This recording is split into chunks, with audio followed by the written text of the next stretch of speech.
We got this story from Robert Barnes. He's from Atlanta, Georgia, just started his own plumbing company. He sent this story in, and here's what he says. This is, again, Home Depot and Amazon. He says, in preparation of reorganizing our animals, he says, I purchased many products from Amazon and one from Home Depot. And as always, he says, Amazon orders have all been delivered, no issue. So Amazon, you have to basically order online. It's what they do. You get your product, it gets sent to your house, and there can be hiccups, but he says he never has any issues. From Home Depot, on the other hand, I purchased a shelving unit for all the tanks to sit on to provide a safer environment for the kids and animals. He says, but I was super excited to see Home Depot was going to deliver within a week. If I paid $80 for shipping, he says, no problem. Now, this is a key to the story. If he pays $80, he doesn't have to wait. The word wait is going to come back into this. He says, I was excited for everything to happen quickly, and it was cheaper than Amazon for once.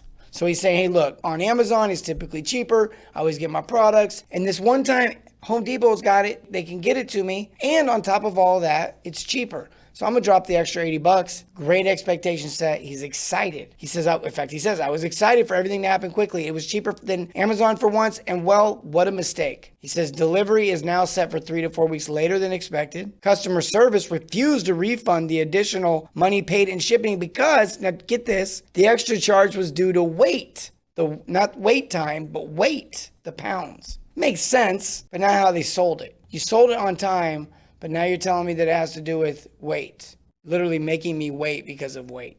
See what I did there?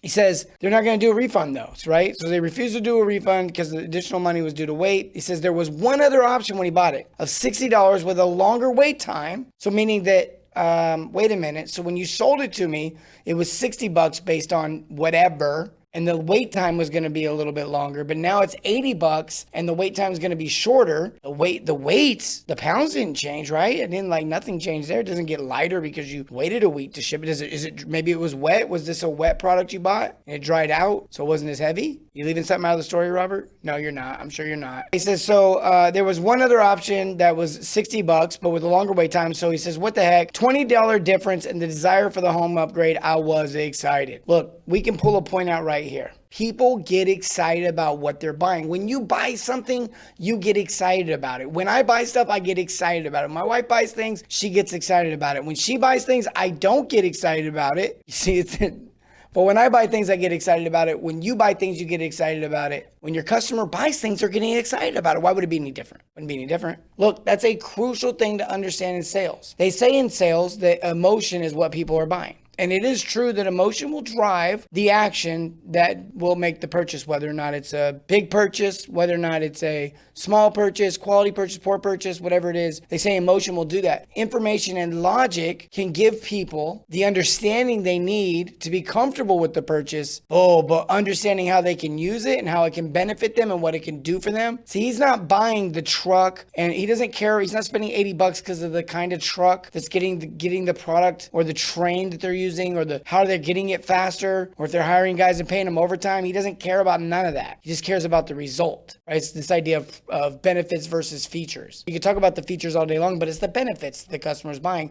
But the features can build some value sometimes. He says now he was excited, but the excitement is gone. Frustration has sat in, and once again, Amazon proves why they earn so much of my business. Not only fast and accurate ship times, but from the beginning, they told you what to expect. Tonight's whole show is about expectation, folks. He just wants it now. He doesn't care, he says. Whenever you're presenting an option or a solution, right? A product or service should be a solution to somebody's problem or a solution to their problem might come from a desire of want or a desire of need, but either way, it's a solution. And when you provide that solution to people, the more that they can understand that solution from a factual, tangible, grasp it, meaning, for example, in plumbing, you have PRVs, pressure reducing valves. It protects the rest of the home in situations like especially in big cities or developing cities where they've got high water pressure. They got to crank the water pressure up to get it further out or to more people as they increase the need or the demand. And that can increase water pressure in certain areas and put pressure on things that weren't meant to have that pressure. And so they sell these things to PRVs. But not everybody understands what a PRV is or a pressure reducing valve or the fact that you got to dig up up the earth to install it or whatever you got to do there. But what they do understand is how the Hoover Dam works. We all know how a dam works. And so you can tell people, hey, look, your home has a bunch of mini dams on it and they're not really meant to handle all this pressure. So we want to put a Hoover Dam on it. It's called a PRV, but it's a big old Hoover Dam. It goes on the beginning of the system and it basically protects the rest of the system. People get it. It's up to the owner to create the environment for the tech or for the employee, whatever industry you do, to thrive, to be the best they can be, to do the most for themselves and their family, for your customer, for the business, for everyone. It's up to the business owner to create that culture and that environment and that system that people can thrive in. It's up to the employee to go out and be integrity, which is look out for the customer and look out for the company at the same time. Do what's right by both of them. And then hopefully the customer has some integrity and does the right thing and values you and values your time and values your service. But that's up to perspective and that's up to their prerogative, and it's up to us to want to serve those people or not serve those people. And that kind of, we all know how that can play out or not play out. But the reality is we always have to think of it as a win-win-win. So when you create that environment for your employee, who is your first customer, to thrive, you ought to be creating that price book and that system and that process in a way for your customer to enjoy the process, to enjoy the system that they're going through, that your employee's putting them through. All right, here's the story. A week later, Verizon disappointed me. Short hold time, great. Nice. Making action. Trying to gain access to online account. Look, just because they got them in real fast didn't always mean the best service, the best experience at the end of the game. I want to make sure that gets noted. They'd have been better off just setting the right expectation from the get-go. But a week later, Verizon disappoints them. Short hold time, great. Trying to gain access to an online account, but I wasn't the authorized user. Okay, fair enough. We want our protection and our privacy. He says they asked me to hold to contact an authorized user to add me to the account. No problem. After 20 minutes on hold, she comes back online and tells me she couldn't reach him. So, Robert says, so I sent him a text. He says he's ready. She puts me on hold and tries again. Now, I'm not thrilled about the wait, but glad she's willing to try. So he says, look, this is nuts. He's been available the whole time. I don't know what you guys are doing, but I'm just glad you're trying. She reaches him and is now back on the line with me. So she finally gets a hold of him after all this. We did it. We made it. We waited. We made the wait. We got a hold of him. All right, fine. It's worth it. Once it's all said and done, it's usually worth it. Then she's back on the phone. Says, awesome, about to get the phones working for the company and on to the next task after 30 to 45 minutes or so, I thought. She's now informing me that she has told the authorized user how to go into his account and send him step-by-step instructions. Okay, cool, but what wasted time? So basically she says, look, we got to get him on the phone. Like, we've got to get him on the phone. We've got to have an authorized user here. Like, look, we can't do anything without an authorized user. They get the authorized user on the phone. They're like, all right, here's what you want to do. You want to go to authorizedUser.com. Like, what? Why didn't you could have just told me.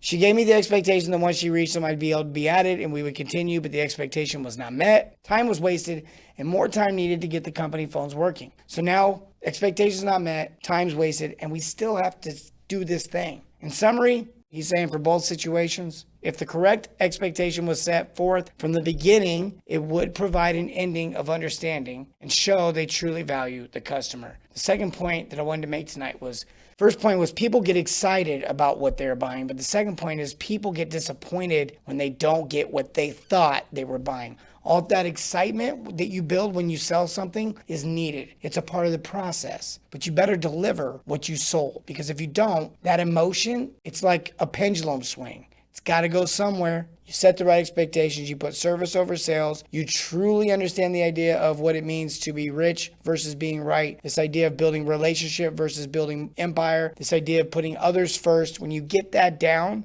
and when you understand that people get excited about what they buy, they get disappointed about what we miss on, the poor expectations, and we start grasping this and we start teaching this, and we start building this culture and this environment for our company, for our team, for our product, for our service, it overflows onto our community and people start talking about you. You want to know how to make the phone ring? That's how you make it ring. That's how you can't stop making it ring. You always wonder how In-N-Out and Chick-fil-A and those mom and pop diners there's some places you can walk right into and you're like, that was gross. There's other places, like always a bunch of people outside waiting on Sunday morning. They close at 2. They're thriving. You're like, what in the world? How are they doing it? Service. That's how they're doing it. Quality. That's how they're doing it. I love you guys. Remember, I always say this, and I mean it. Serve your communities and everything, not just plumbing. Have a great night. Fresh. Thanks for watching The Fresh Experience. I hope you enjoyed it. Be sure to check out our podcast, The Fresh Approach, on Google, Apple, and your favorite podcast channel.